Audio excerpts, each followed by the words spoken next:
उससे आगे बोलने का इशारा किया। उसका चेहरा अब भी घबराया हुआ था। जोंगलिंग की आवाज कंपा गई और एक्सायुएर ने अपने दांत पीस लिए उसकी तरफ घूरते हुए। पेन कई ने अपनी भाभी सिकोड़ी और गंभीरता से पूछा, माँ, ये जिंदगी मौत का मामला है। सब कुछ बता दो, क्या इसे भी कोई और बुरी बात है जो तुम छुपा रही हो?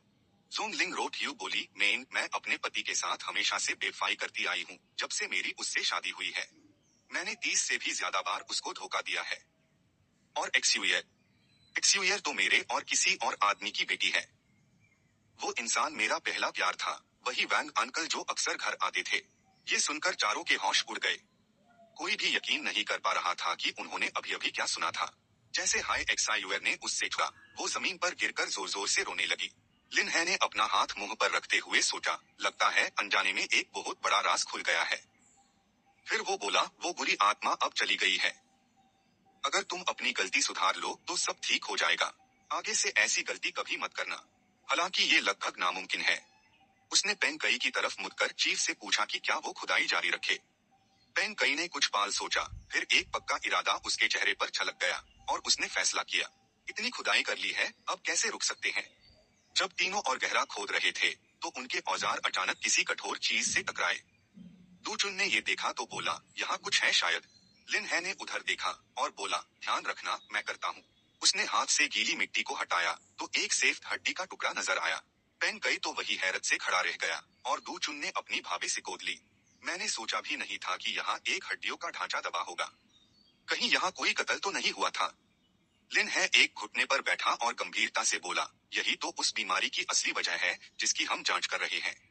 दूचुन ने तुरंत अपना फोन निकला, पुलिस को बुलाकर मृतक की पहचान करवाने के लिए। लिन है ने हड्डियों को देखते हुए कहा, जरूरत नहीं है। ये बहुत पुरानी हड्डियां है। ये आजकल के इंसान की नहीं है। दूचुन ने फिर कुछ अजीब नोटिस किया, ये ढांचा अधूरा लग रहा है, इसकी एक टांग और एक हाथ गायब है। उसने एक्सायुएर की तरफ देखा और उसने अपने हाथ से एक तरफ इशारा किया जहां कुत्ते का घर था। लिन है ने पूछा, कुत्ते का घर? वो कुत्ते के घर के पास गया और धीमी आवाज में पूछा, अंदर है क्या? कुत्ते ने तुरंत जोर से रिएक्ट किया, गुर्राते हुए और जोर जोर से भौंकने लगा, भौं भौं भौं। पेन कई ने भावे सिकोड़कर सख्ती से चेताया, लिन, ये कुत्ता बहुत फेरोशियस है। ये तो मेरी भी नहीं सुनता, ध्यान रखना। लिन है ने एक बार घूरा, बगल में एक्सायुएर खाती थी। उसने चिल्लाया, चुप कर। और फिर एक तरफ खड़े होकर बोला, वाह क्या नजर है। उसने अपना हाथ कुत्ते के घर के अंदर डाला और 2 हड्डियों के टुकड़े बाहर निकाले, गंभीरता से बोला, यही है वो गायब हड्डियां। एक्सायुएर ने गुस्से में बताया कि पेन फैमिली जब गार्डन रिनोवेट करवा रहे थे तो वर्कर्स ने गलती से मेरी हड्डियां निकाल दी थी। पर वो बुद्धा, वो तो हद से ज्यादा लीन निकला। पेन फैमिली को इसकी कोई परवाह नहीं थी, उल्टा उन्होंने मेरे हड्डियों को कुत्तों को खिलाने भेज दिया। मेरी बॉडी अधूरी रह गई, मैं तो लगभग एक ईविल स्पिरिट बन चुकी थी। लिन है ने सुनकर एक गहरी सांस ली और फिर हंसकर बोला, अगर ऐसा है तो हैरानी की बात नहीं कि तुम उसके पीछे पड़ी हो। 2 हड्डियां वापस उस स्केल्टन में रख दी गई। तीनों चुपचाप उससे देखते रहे, फिर उन्होंने कहा, अब लगता है ये पूरा हो गया। एक्सायुएर ने तुरंत हल्के से कहा, आरी। उसके चरण ओरे अचानक से हल्की मिस्ट घूमने लगी। वो मिस्ट धीरे धीरे हट गई और उसकी जगह एक बेहद खूबसूरत लड़की ने ले ली। एक्सायुएर ने खुशी से कहा, मैं आखिरकार वापस अपने पुराने रूप में लौट आई हूँ। अलविदा कहते वक्त पेन कई ने ऐश बॉक्स लिन है को थामा दिया। बोला, लिन, मैंने तुम्हारे कहने पर सब कर दिया है। वो रिमेन्स अब क्रिमेटेड हो चुकी है। लिन है ने हल्की आवाज में कहा, बहुत शुक्रिया। पेन कई पूरे जोश में चहकते हुए बोला, तुम्हें शुक्रिया कहने की कोई जरूरत नहीं। शुक्रिया तो मुझे कहना चाहिए। तुमने मेयर फादर को बचाया है, वो अब नॉर्मल हो चुके हैं।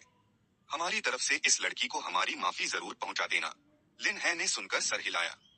पेन कई ने हाथ हिलाकर गाड़ी को जाते देखा और फिर बोला, बहुत शुक्रिया। वो जवान जैसे कोई ट्रेन था। वो ट्रेन येलो एनर्जी फ्लो पार चल रही थी और शुरू हुई एक्सायुएर की कहानी।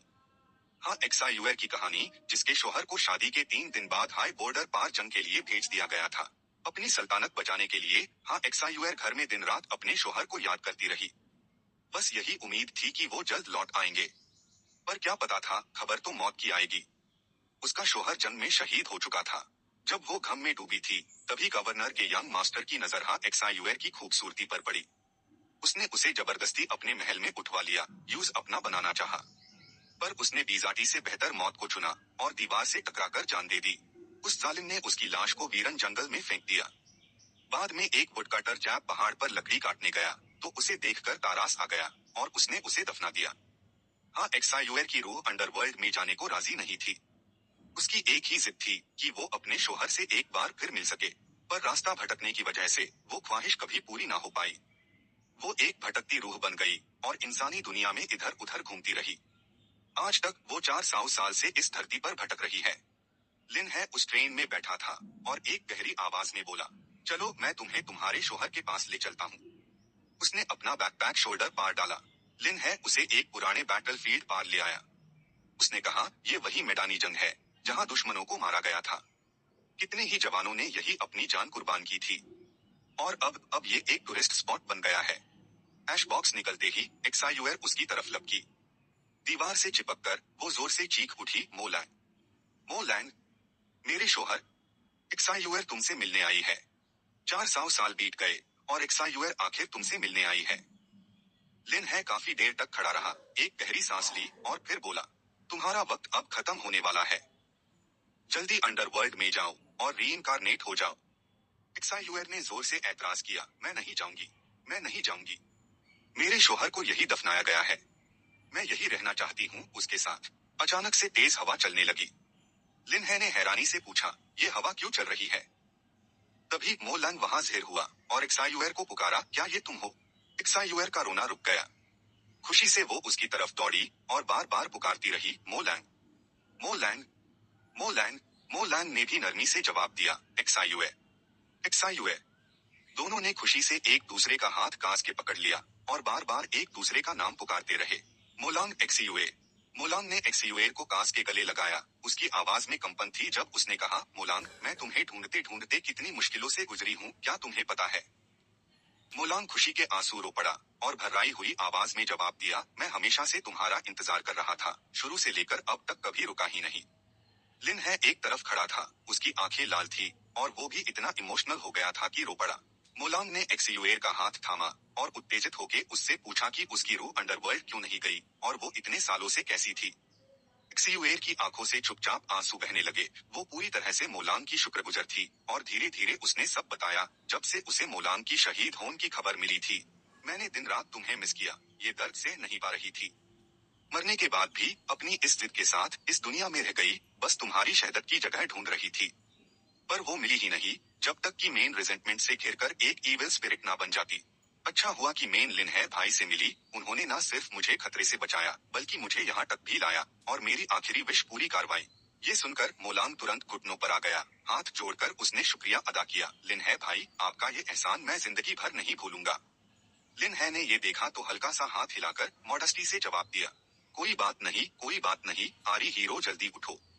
अचानक तभी उसकी गर्दन से एक चमकदार रोशनी निकली। रोशनी इतनी तेज थी कि मोलांग को अपना चेहरा ढकना पड़ा और उसने हैरानी से पूछा, ये क्या हो रहा है? लिन है ने ये देखा तो तुरंत हाथ हिलाया और कहने लगा, सॉरी सॉरी, मेरा इंटेंशन नहीं था। एक्सायुएर ने ये देखा तो मोलांग की तरफ पलटकर धीरे से बोली, मोलांग, लिन भाई के पास कोई ईविल वार्डिंग आइटम है, इसीलिए हम उन्हें टच नहीं कर सकते। उसके बाद मोलांग ने एक किताब निकाली, यूज ऊपर उठाया और बोला, तो ये बात है। लिन भाई, आपका ये एहसान इतना बड़ा है कि मुझे समझ नहीं आ रहा मेन आईएससी कैसे चुकाऊं। ये बोन डिसलोकेटिंग हैंड मेरी सारी जिंदगी की प्रैक्टिस का सीक्रेट टेक्निक है। जाते जाते मैं ये तुम्हें गिफ्ट करना चाहता हूँ। ये कहकर मोलांग ने हाथ हिलाया, किताब हवा में उड़ गई और वो जोर से चिल्लाया, इसको तुरंत एक्सेप्ट कर लो। और फिर वो किताब एक रोशनी बनकर गायब हो गई। उसी वक्त लिन है के फोन पर एक नोटिफिकेशन आई, डिंग डिंग, स्क्रीन पर लिखा था, you have successfully learned bone dislocating hand. एक्सायुएर ने लिन है की तरफ पलटकर धीरे से कहा, लिन है भाई, आज मोलांग से मिलकर मेरे दिल में अब कोई टेंशन नहीं है, तो अब मैं ये मॉडल वर्ल्ड छोड़ रही हूँ। बस एक लास्ट फेवर, मेरी एशेस को यहाँ स्कैटर कर देना, ताकि मैं मोलांग के पास हमेशा रह सकूं। लिन है ने दोनों हाथों से बॉक्स को पकड़ा, सर हिलाकर अग्री किया और फिर अपने हाथ से एशेस को ग्रेव पार स्कैटर कर दिया। उस पाल वो मोलांग से मिल चुकी थी, दोनों एक दूसरे को गले लगाकर पूरी तरह से सेटिस्फाइड था। वो एशेस हवा में उड़ने लगी, जैसे उनके लिए खुश हो रही हो, और धीरे धीरे रोशनी की किरणें बन गई। आसमां में चमक रही थी, एक सपने जैसी, शांत और खूबसूरत। लिन है ने आसमां की तरफ देखा और धीरे से बोला, ये काम तो हो गया। अचानक तभी फोन पर नोटिफिकेशन आई, डिंग डिंग, स्क्रीन पर लिखा था, डिपार्टेड सोल को deliverance the, 10,000 yen virtue points reward my. ये देखकर उसने कंफ्यूज होके पूछा, ये यिन वर्चू पॉइंट्स इस बार अलग क्यों है?